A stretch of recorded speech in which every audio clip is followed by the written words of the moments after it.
जय श्री राधे कृष्ण। आप सभी का आपके अपने YouTube channel VK Mishra project में बहुत बहुत स्वागत है। आइए आज आप सब सुनेंगे गुरुवार व्रत की कथा। जो भी भक्त सच्ची श्रद्धा के साथ नियम और निष्ठा के साथ गुरुवार के दिन गुरुवार का व्रत रखते हैं, इस दिन भगवान बृहस्पति देव का पूजन करते हैं, कथा श्रवण करते हैं, भगवान बृहस्पति देव जी की आरती करते हैं। इससे भगवान बृहस्पति देव अपने भक्तों के ऊपर प्रसन्न हो करके अपना कृपा प्रदान करते हैं, सभी प्रकार के दुख और कष्टों को दूर करते हैं तथा सुख और समृद्धि का आशीर्वाद प्रदान करते हैं। गुरुवार के दिन इस दिन चाहिए कि केले के वृक्ष के नीचे बैठ करके भगवान बृहस्पति देव का पूजन करना चाहिए। गुरुवार के दिन भगवान बृहस्पति देव का वास जो कि केले के वृक्ष में माना गया है। गुरुवार के दिन चाहिए कि इस दिन सुबह उठ करके नित्य क्रियाओं से निवृत्त हो करके स्नान करके शुद्ध वस्त्र धारण करके केले के वृक्ष के चारों तरफ अच्छे से साफ सफाई करके वहाँ पे एक आसन लगा करके भगवान बृहस्पति देव का केले के वृक्ष में पूजन करना चाहिए। विशेष प्रकार से भगवान बृहस्पति देव को जो कि पीला पुष्प चढ़ाएं, पीला चंदन अर्पित करे, धूप दीप दिखाएं, पीले वस्तु का भोग लगाए, विशेषकर गुड़ और चने की दाल का भोग लगाए, मुनक्का का भोग लगाए, जो भी ऋतुफल आदि हो उसका भगवान को भोग लगाए, जल से आचमनी करवाएं। उसके बाद बृहस्पति देव का कथा श्रवण करनी चाहिए, गुरुवार व्रत का कथा श्रवण करनी चाहिए। इससे भगवान बृहस्पति देव अपने भक्तों के ऊपर अति प्रसन्न होते हैं और अपना कृपा प्रदान करते हैं। तो आइए सुनते हैं गुरुवार व्रत की कथा। तो बोलिए प्रेम से भगवान बृहस्पति देव की जय, भगवान विष्णु की जय, माता लक्ष्मी की जय। प्राचीन काल में एक बहुत ही निर्धन ब्राह्मण थे। उनके पास उनकी संतान न थी। वह नित्य पूजा पाठ करता। उसकी स्त्री ना स्नान करती और ना ही किसी देवता का पूजन ही करती थी। इस कारण ब्राह्मण देवता जो कि बहुत दुखी रहते थे, अपनी पत्नी को बहुत समझाते, किंतु उसका कोई परिणाम ना निकलता। भगवान की कृपा से ब्राह्मण के यहाँ एक कन्या उत्पन्न हुई। कन्या बड़ी होने लगी। प्रातः स्नान करके वह भगवान विष्णु का पूजन करती, जप करती, बृहस्पतिवार का व्रत भी करने लगी। पूजा पाठ समाप्त कर पाठशाला जाती तो अपनी मुट्ठी में जौ भरकर ले जाती और पाठशाला के मार्ग में डालती हुई जाती थी। लौटते समय वही जौ जो कि स्वर्ण के हो जाते थे और फिर उसको बीन कर अपने घर ले आती थी। एक दिन वह बालिका सूप में उन सोने के जौ को फटक कर साफ कर रही थी कि तभी उसकी माँ ने देख लिया और कहा कि हे बेटी, सोने के जौ को फटकने के लिए सोने का सूप भी तो चाहिए। दूसरा दिन गुरुवार का दिन था।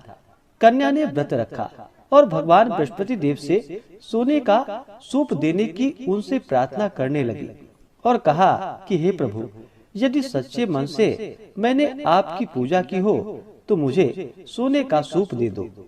बृहस्पति देव ने उसकी प्रार्थना को स्वीकार कर ली। रोजाना की तरह वह कन्या जौ फैलाती हुई पाठशाला चली गई। पाठशाला से लौटकर जब वह जौ बीन रही थी तो बृहस्पति देव जी की कृपा से उसे सोने का सूप मिला।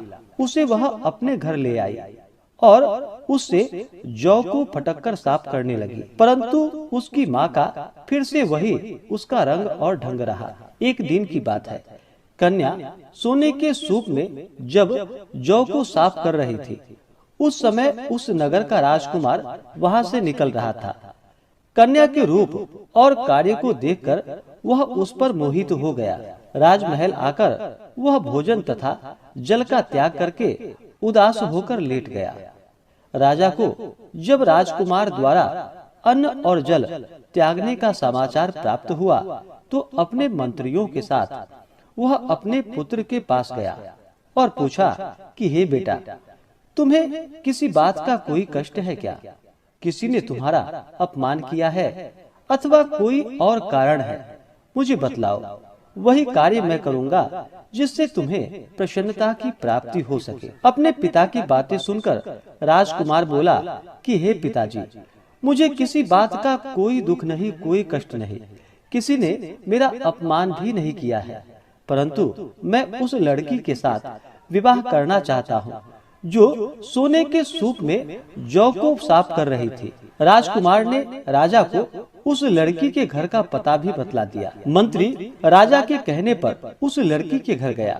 मंत्री ने ब्राह्मण के समक्ष राजा की ओर से निवेदन किया। कुछ ही दिनों के बाद ब्राह्मण की कन्या का विवाह राजकुमार के साथ संपन्न हो गया। कन्या के घर से जाते ही ब्राह्मण के घर में पहले की भांति गरीबी का निवास हो गया। एक दिन दुखी होकर ब्राह्मण अपनी पुत्री से मिलने गए। बेटी ने पिता की अवस्था को देखा और अपनी माँ का हाल पूछा। ब्राह्मण ने सभी हाल कह सुनाया। कन्या ने बहुत सा धन देकर अपने पिता को विदा कर दिया, लेकिन कुछ ही दिनों के बाद फिर से वही हाल हो गया। ब्राह्मण फिर अपनी कन्या के यहाँ गया और सभी हाल कहा तो पुत्री बोली कि हे पिताजी, आप माताजी को यहाँ लिवा लाओ, मैं उन्हें यह व्रत की विधि बतला दूंगी जिससे कि गरीबी दूर हो जाती है। ब्राह्मण देवता अपनी स्त्री को साथ लेकर के अपनी पुत्री के पास राजमहल पहुँचे तो पुत्री अपनी माँ को समझाने लगी कि हे माँ, तुम प्रातः काल स्नान आदि करके विष्णु भगवान का पूजन करो और बृहस्पतिवार का व्रत करो तो सब दरिद्रताएं दूर हो जाएंगी। परंतु उसकी माँ ने उसकी एक भी बात नहीं मानी। वह प्रातः काल उठकर अपनी पुत्री के बच्चों का जूठन को खा लेती थी। एक दिन उसकी पुत्री को बहुत गुस्सा आया।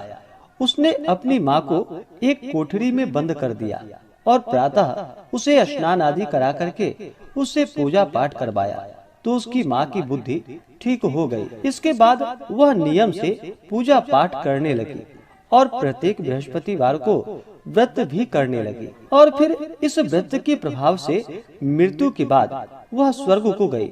वह ब्राह्मण भी सुख पूर्वक इस लोक का सुख भोग कर अंत में स्वर्ग को प्राप्त हुआ। तो बोलिए प्रेम से भगवान बृहस्पति देव की जय, माता लक्ष्मी की जय, भगवान विष्णु की जय।